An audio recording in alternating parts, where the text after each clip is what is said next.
ہوتا ہے, آپ نے دیکھا ہوگا, اکثر دیکھا ہوگا کہ اگر آپ کے بچے کو کوئی دوسرا غیر پکڑے ہوتا ہے تو بچہ اس میں تھوڑا اپنے آپ کو مجبور محسوس کر رہا ہوتا ہے اور آپ تکلفاً کچھ نہ کہہ رہے ہوں, مگر آپ کو بھی اچھا نہ لگ رہا ہو. جب وہ آدمی اس بچی کو چھوڑتا ہے اور وہ بچی صرف آپ کی طرف لپک کے آتی ہے, جب رسیاں کھلی نا تو جناب سکینہ نے باہیں پھیلا کے سید سجاد کی طرف دوڑی اور گلے میں باہیں ڈال دی. ایک مرتبہ جناب سید سجاد کے گلے سے آواز نکلی, بی بی نے پوچھا یہ کیا؟ کہا بیٹا کچھ نہیں. کہا بھیا بتائیے تو یہ کیا؟ کہا بیٹا یہ گلے میں جو توق پڑی ہوئی ہے نا, یہ توق اتنی گرم ہو گئی ہے جب کوئی ان کو ہلاتا ہے تو یہ کھال میں بے وقت ہو جاتی ہے. ایک مرتبہ بی بی سکینہ کو کہیں سے پانی ملا, وہ ان ٹاپوں میں ڈالنے لگی. کہا سیدہ سجاد نے کہا بیٹا یہ کیا کر رہی ہو؟ کہا میں یہ چاہ رہے بھیا کہ کچھ تو ٹھنڈی ہو جائے, آپ کو راحت مل جائے. آئے وہ سکینہ ایک مرتبہ شام کے زندان میں خواب سے چونک کے اٹھی, رونا چالو کیا. زینب نے پوچھا کیا ہوا بیٹا؟ کہا میں نے بابا کو دیکھا تھا, بابا آئے تھے. کہا سکینہ بہت جلد تم مجھ سے آگے ملو گی. ایک مرتبہ عورتوں نے رونا شروع کیا. ایک مرتبہ شام کے دربار میں یہ بات پہنچی, یزید نے پوچھا کون یہ بچی رو رہی ہے؟ کسی نے کہا حسین کی 4 سالہ بچی رو رہی ہے. ایک مرتبہ اس نے کہا جاؤ حسین کا سر اس کے تک پہنچا دو. اب وہ سر لے کے چلا, ظالم سر لے کے تخت پہ چلا, اور ایک ساتھ میں مشعل بھی تھی. مشعل کی روشنی میں بی بی نے تخت کو آگے جاتے ہوئے دیکھا. کہا اس وقت ہم کھانا نہیں کھائیں گے, ہم پانی نہیں پیئیں گے. اس نے تخت سے پردہ ہٹایا, جو بابا کا سر دیکھا. ایک مرتبہ بی بی نے کہا بابا آپ کو جب دیکھا تھا تو رگے گردن کٹی نہ تھی. بابا اگر آپ کو بیٹی سے محبت ہے تو خدا را میرے پاس خود آئیے. تخت سے سر بلند ہوا, سکینہ کے گود میں آیا. سکینہ نے اس کو احسان میں لیا, اتنا روئی کہ گر گئی. ایک شور برپا ہوا کہ شام کی رونے والی رخصت کر گئی. انا للہ و انا الیہ راجعون. جزاک اللہ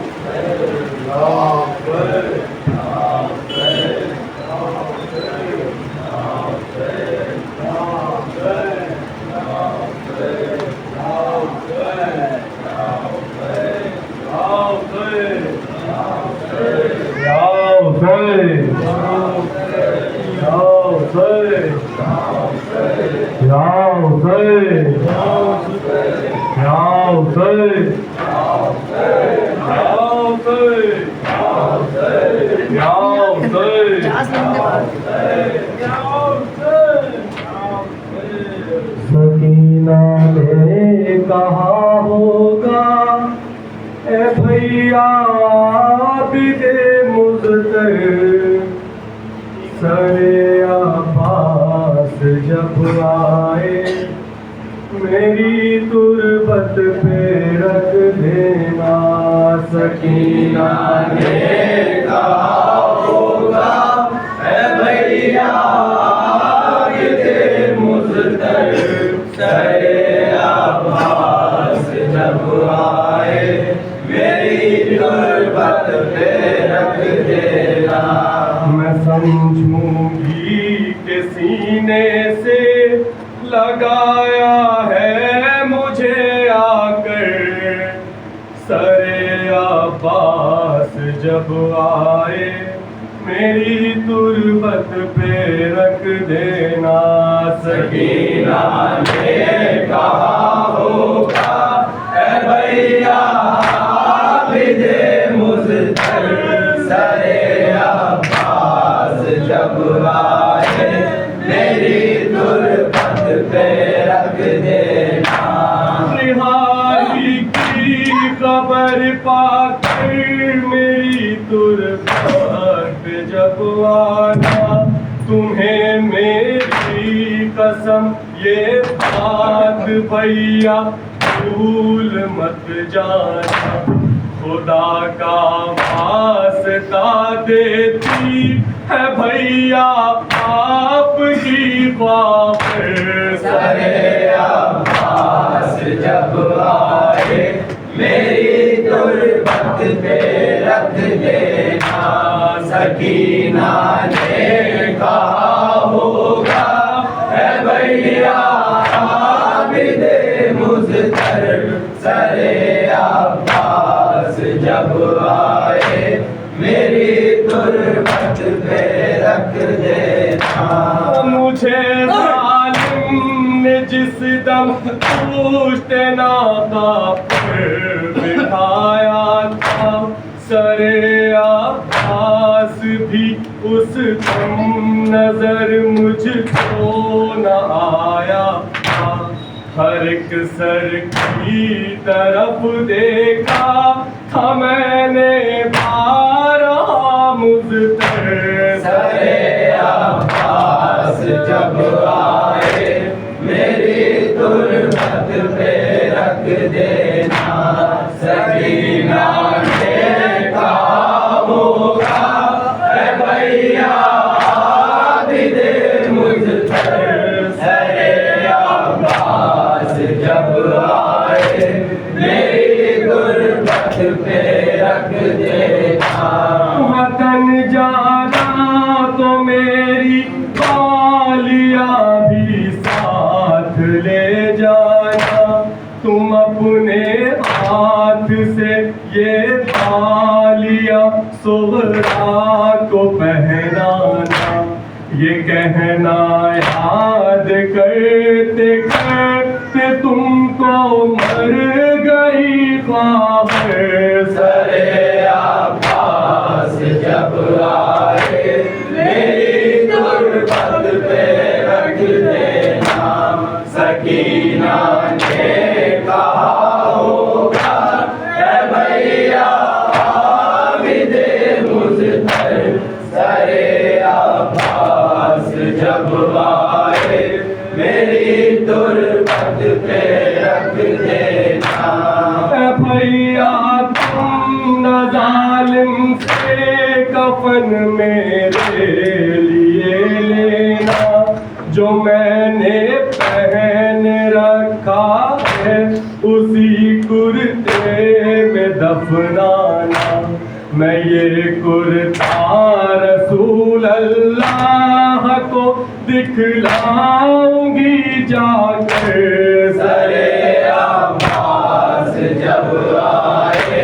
میری تربت پہ رکھ دینا سکینہ نے کہا ہوگا اے بھیا عابد مضطر سرے عباس جب آئے میری تربت پہ رکھ دینا وہاں تم ہو یہاں بابا کو بھی دیکھا نہیں میں نے مگر امید کا دامن ابھی چھوڑا نہیں میں نے کبھی تو اپنے سینے پر سلائیں گے مجھے آ کر سرے عباس جب آئے میری تربت پہ رکھ دینا سکینہ نے کہا ہوگا اے بھیا عابد مضطر سرے عباس جب آئے میری تربت پہ رکھ دینا بھیا قیدیوں سے کیا کوئی ملنے نہیں آتا ہماری بد نصیبی پر ترس کوئی نہیں کھاتا ہمارا اس بھری دنیا میں کیا کوئی نہیں آپ سرے عباس جب آئے میری تربت پہ رکھ دینا سکینہ نے کہا ہوگا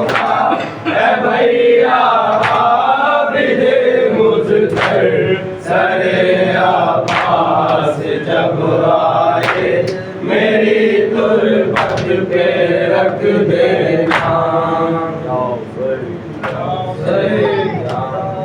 اندھیروں میں سکینہ کی صدا تھی اماں پھوپھی اماں مجھے بابا سے ملا دو زندہ کے اندھیروں میں سکینہ کی صدا تھی اماں پھوپھی اماں مجھے بابا سے ملا دو کے اندھیروں میں سکینہ کی صدا تھی اماں پھوپھی اماں مجھے بابا سے ملا دو زندہ کے اندھیروں میں سکینہ کی صدا تھی اماں پھوپھی اماں مجھے بابا سے ملا دو آئے تھے مجھے خواب میں لینے میرے بابا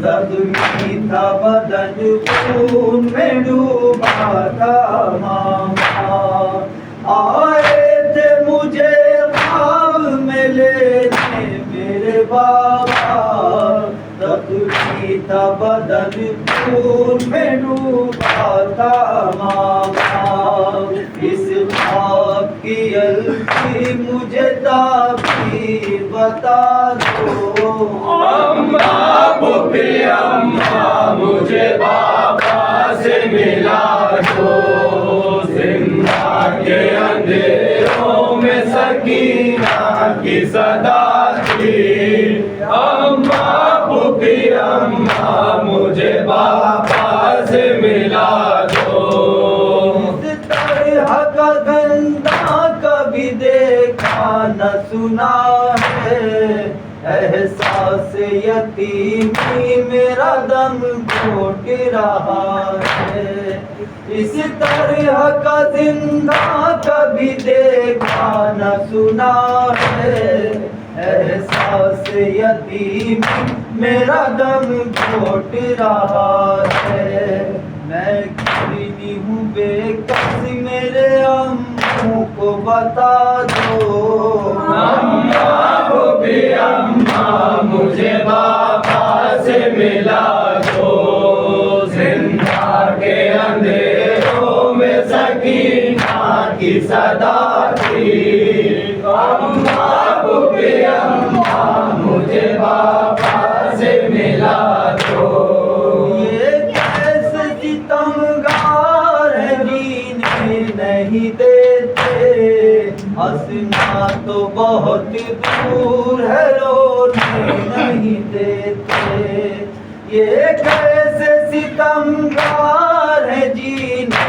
نہیں دیتے ہنسنا تو بہت دور ہے رونے نہیں دیتے کیا میری خطا ہے مجھے بس اتنا بتا دو اماں پھوپھی اماں مجھے بابا سے ملا دو زندہ کے اندھیروں میں سکینہ کی صدا تھی اماں پھوپھی اماں مجھے بابا سے ملا دو رکھے ہوئے زان ہوئے زینب پہ سکینہ چپ ہو گئی یہ کہتی ہوئی ہے کہ یتیمہ سر رکھے ہوئے زان ہوئے زینب پہ سکینہ چپ ہو گئی یہ کہتی ہوئی شہ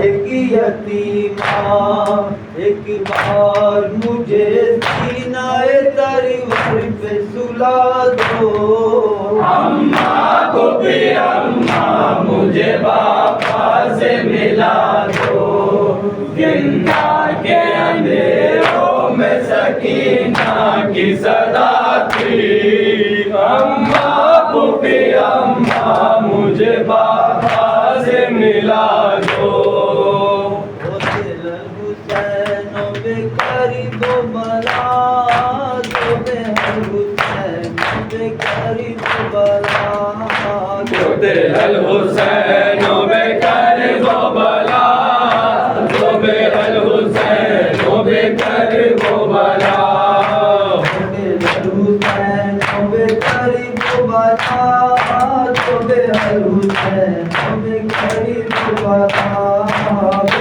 الحسین بکر وہ بلا صبح الحسین بکر وہ بلا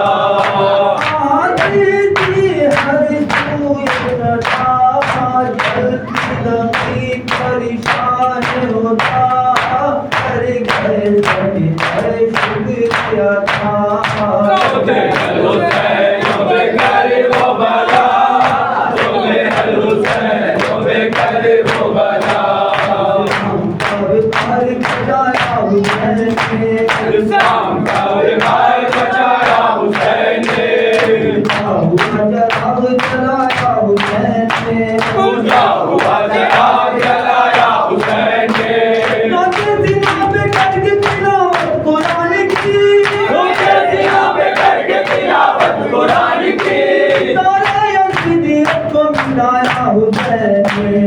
بغل الحسین بکر وہ بلا صبح الحسین بکر وہ بلا